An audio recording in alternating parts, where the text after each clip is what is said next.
Assalamualaikum warahmatullahi wabarakatuh. Saya Mutia Martarina dengan NIM 105-177-088, perwakilan dari kelompok dari teman-teman saya kelas IS3 yaitu Rizwan Maulana dengan NIM 105-17085 dan Fatur Rahman Fitra dengan NIM 105-17116 akan mempresentasikan tugas yang sudah kami kerjakan yaitu aktivitas dan pemanfaatan e-learning model. Pemanfaatan e-learning untuk publik sendiri adalah dengan media pembelajaran ini, siswa maupun mahasiswa diharapkan membantu sistem pembelajaran yang tidak sempat bertatap muka secara langsung, apalagi di pandemi seperti ini. Untuk pendahuluan modal secara singkatnya adalah paket perangkat lunak yang diproduksi untuk kegiatan belajar berbasis internet. Kepanjangannya dalam Model Object Oriented Dynamic Learning Environment ini sebuah platform yang secara khusus bagi pendidik, admin, dan siswa maupun mahasiswa. Dengan tergolongnya platform ini oleh CMS atau Content Management System, model dirancang sedemikian rupa dengan sistem yang kuat, aman, dan terintegrasi. Untuk slide berikutnya adalah aplikasi. Untuk aplikasi sendiri, model tersedia dalam versi website maupun mobile app. Model juga salah satu aplikasi media pembelajaran yang memanfaatkan teknologi informasi, karena sistemnya adalah secara daring atau online. Karena model ini berbasis open source, maka model memberikan fasilitas untuk membuat servernya sendiri kepada sekolah maupun kuliah. Slide berikutnya adalah penerapan e-learning sebetulnya sudah diterapkan oleh banyak sekolah maupun kuliah. Kami mengambil contohnya seperti Unicom, yang juga membuat medianya sendiri dengan versi web dan mobile app. Slide selanjutnya adalah ilustrasi alur pembuatan learning model. Yang pertama dibuat adalah instalasi. Selanjutnya adalah kategori dan pembuatan mata kuliah. Dan terakhir adalah hak akses user. Lalu slide berikutnya bagaimana manajemen model berjalan. Yang pertama adalah set manajemen. Nah, di sini di mana semua berjalan dari manajemen ini. Untuk contohnya adalah website diatur oleh admin. Nah, tampilan websitenya sendiri hanya diizinkan oleh para admin untuk merubahnya, dan semua source kodenya yang ditulis bisa dimodifikasi dengan mudah. Lalu yang selanjutnya adalah user management. Nah, untuk ini di sini siapa saja yang mengakses website. Tujuannya adalah mengurangi celah yang bisa merusak website dan siapa saja yang berhak mengaksesnya. Dan yang terakhir adalah course management. Untuk ini, semua mata sekolah ataupun kuliah secara publik bisa diakses. Fitur ini salah satunya adalah forum, percakapan, kuis, dan tugas, dan lain-lain. Slide berikutnya adalah fitur-fitur dari model. Model juga memiliki fitur unggulan diantaranya adalah 1. Assessment submission, 2. Form diskusi, 3. Unduh arsip, 4. Peringkat, 5. Chat, 6. Kalender online, 7. Berita, dan 8. Quiz online. Untuk developer sendiri dapat meningkatkan konstruksi model dengan menciptakan pluginnya sendiri untuk fungsi yang baru yang lebih spesifik. Infrastruktur model mendukung banyak tipe plugin seperti aktivitas atau termasuk permainan matematika dan kata. Kedua, jenis-jenis sumber daya. Ketiga, jenis-jenis pertanyaan, pilihan berganda, benar dan salah, pengisi titik-titik, dan lain-lain. Keempat, jenis pengisian data untuk aktivitas database. Kelima, tema bergambar. 6. Metode autentikasi yang membutuhkan akses menggunakan username dan password. Ketujuh, metode pengambilan pembelajaran. 8. Penyaring konten.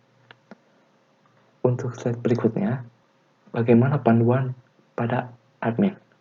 Terdapat beberapa fitur yang bisa digunakan, yaitu konfigurasi, pengguna, backup, kembalikan, kursus, catatan, persitus, dan pengaturan database. Adapun fungsi-fungsi dari masing-masing icon, yang pertama adalah konfigurasi, di mana semua dijelaskan dalam icon ini. Yang kedua adalah icon pengguna. Sama seperti konfigurasi, memberitahu pengaturan apa yang bisa dilakukan. Yang ketiga adalah icon backup. yang digunakan untuk backup data atau cadangan untuk mengantisipasi terjadinya error. Yang keempat adalah kembalikan. Semua folder tempat menyimpan data yang disimpan ada di sini. Yang kelima adalah icon kursus, di mana admin membuat dan menambah kursus atau mata kuliah atau mata pelajaran yang akan digunakan. Untuk yang keenam adalah icon catatan, di mana semua kegiatan yang dilakukan pada website akan tercatat. Yang ketujuh adalah icon file situs, di mana folder yang tersimpan yang diperlukan untuk bahan pengajar. Yang kedelapan adalah pengaturan database. Semua file Anda akan disimpan dalam database. Yang kesembilan adalah icon admin, menampilkan seluruh icon yang ada pada tabel administrasi. Untuk slide berikutnya, panduan pengguna pada pengajar. Untuk langkah awal pendaftaran sebelum memberikan kursus, pada pengajar harus terlebih dahulu mendaftar. Ini dapat dilakukan dengan cara bertahap, yaitu 1. Mengklik login yang terdapat pada sudut kanan atas ketika pertama sekali membuka modul. Untuk yang berikutnya adalah klik anggota baru. Istilah form yang sudah disediakan. Jika telah selesai, klik buat keanggotaan baru. Berikutnya adalah alamat email yang diperlukan untuk mengkonfirmasi kebenaran alamat email yang digunakan. Oleh sebab itu, setelah mendaftar, untuk masuk yang pertama sekali ke modul, harus melalui link yang telah dikirimkan melalui email ketika mendaftar. Berikutnya adalah pendaftaran yang dilakukan belum sebagai pengajar tetapi sebagai pengguna. Adminal yang menentukan sebagai pengajar. Lalu bagaimana memberikan bahan kursus atau bahan materi? Setelah admin mendaftarkan mata kuliah dan mendaftarkan pengajarnya, maka pengajar bertugas memberikan bahan pelajaran pada siswa atau tamu atau mahasiswa. Dalam memasukkan bahan pelajaran, terdapat beberapa tahap, yaitu pertama, masuk ke dalam kursus yang telah terdaftar. Kedua, mengupload file atau data melalui icon file guna diletakkan ke website. Atau bisa juga mengupload file atau data melalui file situs. Berikutnya adalah mengklik tombol hidupkan mode ubah untuk menambah kegiatan yang akan digunakan. Keempat, pilih display a directory pada add resource untuk meletakkan bahan atau materi pelajaran kuliah atau sekolah. Jika ingin membuat tambahan kegiatan, bisa ditambah pada add an activity. Tempatkan materi kuliah pada jadwal mingguan yang diinginkan. Yang terakhir adalah terdapat perubahan setelah materi kuliah diupload. Untuk materi pertama, materi kuliah siap untuk didownload bagi mahasiswanya. Bagaimana panduan pengguna pada mahasiswa, siswa, dan tamu. Seperti halnya pengajar harus terlebih dahulu sebagai pengguna, maka siswa pun harus mendaftar terlebih dahulu sebagai pengguna. Tahap-tahap pendaftaran bagi siswa sama dengan tahap-tahap pendaftaran bagi pengajar. Hal ini dikecualikan pada tamu, karena tamu bisa langsung login tanpa mengisi password. Tamu dan siswa atau mahasiswa bisa mendownload materi kuliah. Cukup mengklik materi yang ingin di-download, maka proses download akan bekerja, seperti digambar di bawah ini. Untuk yang gambar pertama adalah tampilan setelah mengklik materi awal. Lalu yang gambar kedua merupakan proses download ketika materi sekolah atau kuliah diklik. Berikut ini merupakan kelebihan dan kekurangan dari modul. Yang pertama adalah modul cocok untuk diterapkan dalam kelas online. Kedua, keamanan modul telah dijamin. Yang ketiga adalah modul menyediakan aneka macam bahasa bagi penggunanya. Keempat, modul bersifat open source software.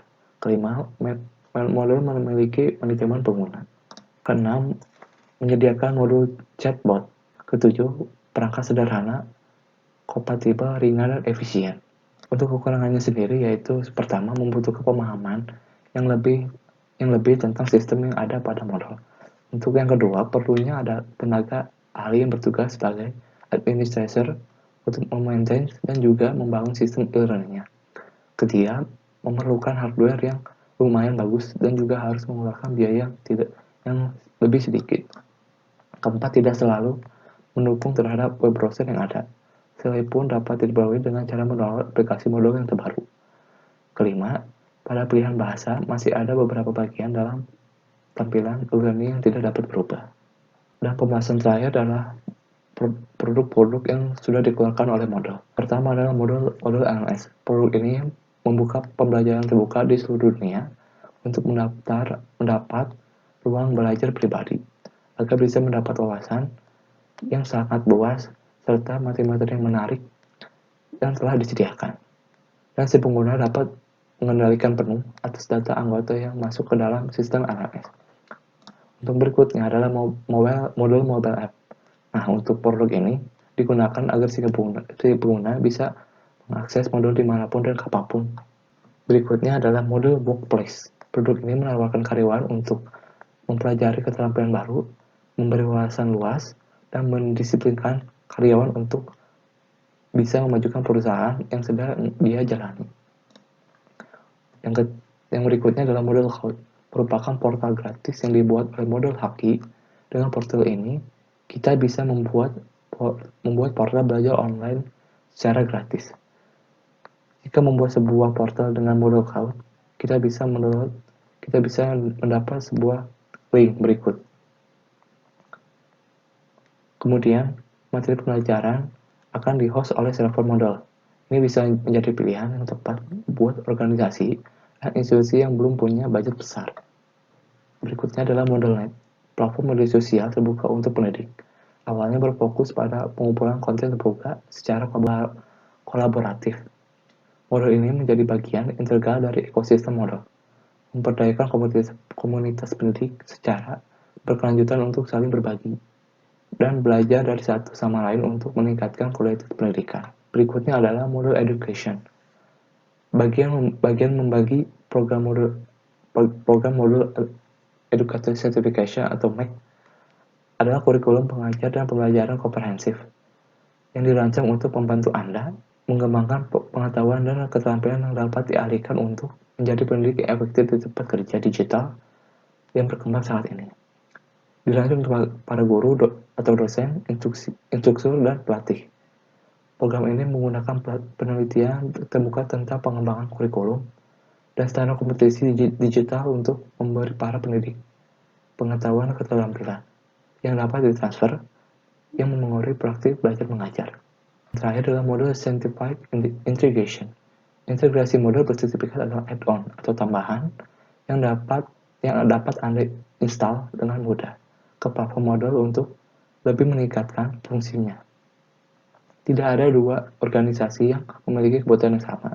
Jadi, di model Haki ini memilih solusi dan alat yang menyediakan fitur ekstra dan berintegrasi dengan platform model secara mulus dan langsung. Nah, berikut ini merupakan sumber-sumber yang kami gunakan untuk mengerjakan tugas ini. Mungkin segitu saja dari presentasi dari saya. Wassalamualaikum warahmatullahi wabarakatuh.